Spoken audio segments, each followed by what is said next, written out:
What's up everyone, welcome back to Living Survival. My name is Ben and today we're going to take a look at a brand new product that I think you're really going to like. I think it's pretty unique and it's pretty dang cool as well. It launches today, I believe, on Kickstarter. We're going to take a look at the Siege Stove.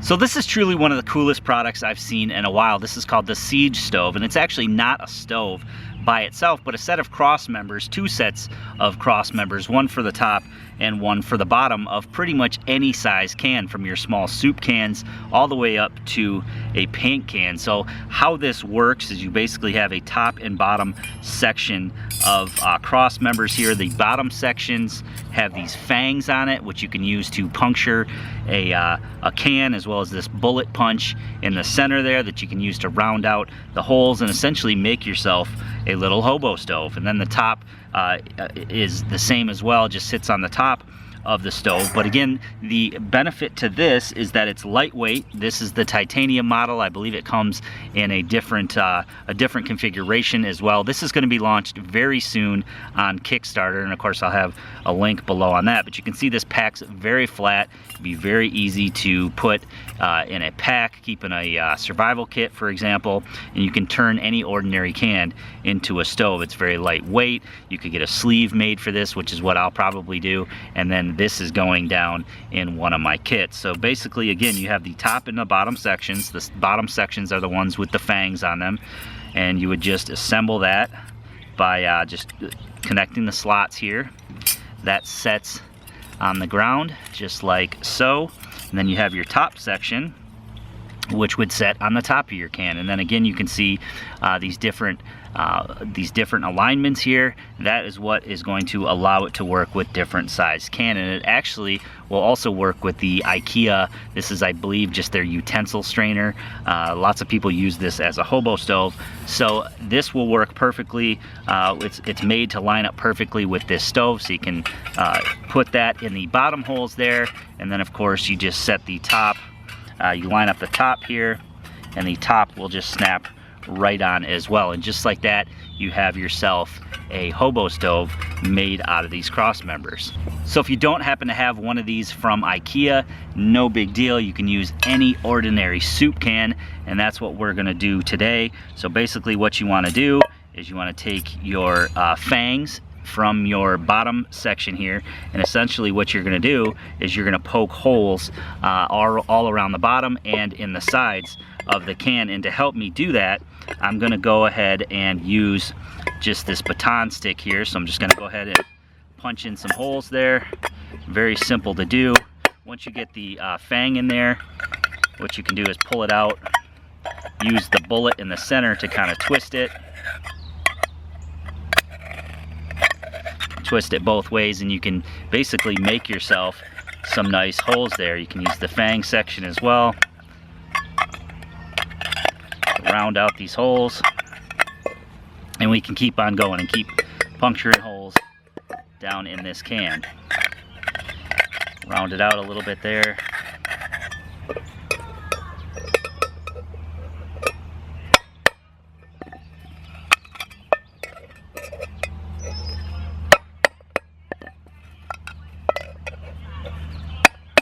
So I'm going to go ahead and I'll punch a bunch of holes in this can, and we'll come back and we'll light her up.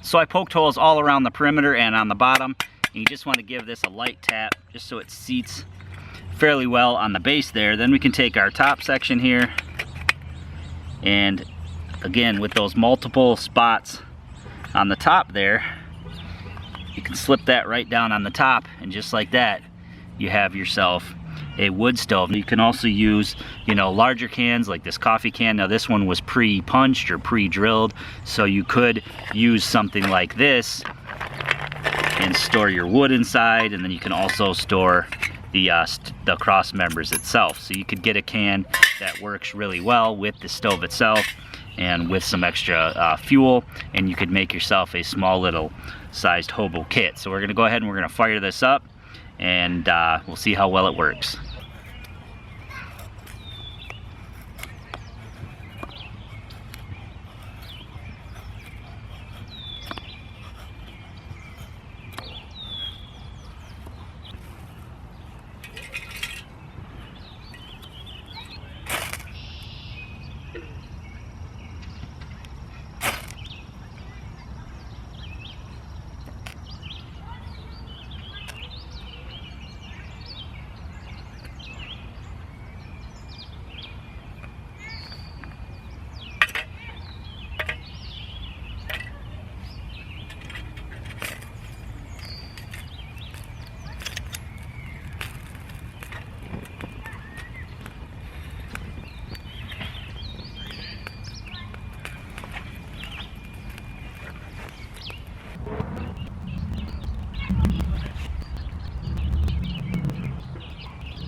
All right, so a few minutes later, I went ahead and sped that up. Now we are just starting to burn our fuel in there. I put a lot of fuel in there. I obviously didn't need that much fuel. It's burning very, very cleanly. It's obviously getting enough oxygen. There's a beautiful flame without any smoke whatsoever. So you don't have to just put, you know, perfectly cut up chunks of wood in there. You could easily just throw regular sticks and twigs, just like you could with any other biofuel stove. But I think it's awesome that you could bring a can of soup out to the woods with you, for example, dump it in your pot, use that same can as your stove with the Siege stove cross members. I think it's just an awesome setup here, especially with the fangs on the bottom supports there. It allows you to puncture your own holes. Now, of course, you could use something like this IKEA can, or you could do your own can at home. It works with small soup cans. It works all the way up to quart and gallon size paint can. So it's very, very universal, and I think it's a great product. Now, you got 7 inches across on the supports. And again, this is the titanium model. I believe it comes in 2 different models. So once that's died down, I can just go ahead and feed some more wood in there, and it's gonna light right back up. It's very, very hot. You'd have no problem cooking on that. Now the bottom does heat up a little bit as well. There are these indentions that allow you to move this around a little bit. Of course, the larger the pot and the longer you cook, the more that bottom part's gonna heat up, so be very careful with that. Using the fangs on the bottom support, you can puncture those into the bottom, so it does make it so that you can create a very stable platform to be able to cook in. So I think it's a great idea. It was very easy to do. Again, I wanted to sort of duplicate what I would do in the woods if I had a can on me. So I went ahead and just took a can and used the fangs, punctured the holes. Now, if you had this set up at home, you of course could pre-fabricate a can, or use some other sort of can with holes in it already. But it's nice to know that you could just take an ordinary can and that it's made to take an ordinary can, puncture it using those fangs, and be able to create yourself a small hobo stove. And it's running really, really well. Haven't had to relight anything. The heat hasn't gone down. It's burning remarkably well. Again, there's no smoke coming off of this, so you know that it's a nice clean burn. Since it's elevated on the bottom here, you're getting that oxygen through the bottom, which is great. Now they also have done testing with putting another can on the outside, so you could essentially create a gasifier. I may experiment with that.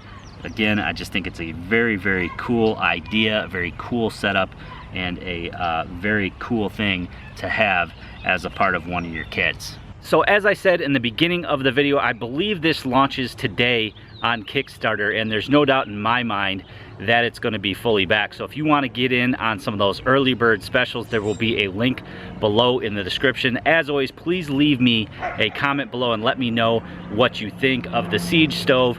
I hope you enjoyed the video today. Please give it a big thumbs up for me. Make sure you share it to your friends and family on your social media so they can get in on those early bird specials as well. If you haven't already done so, please click that red subscribe button and that notification bell to be notified of new videos.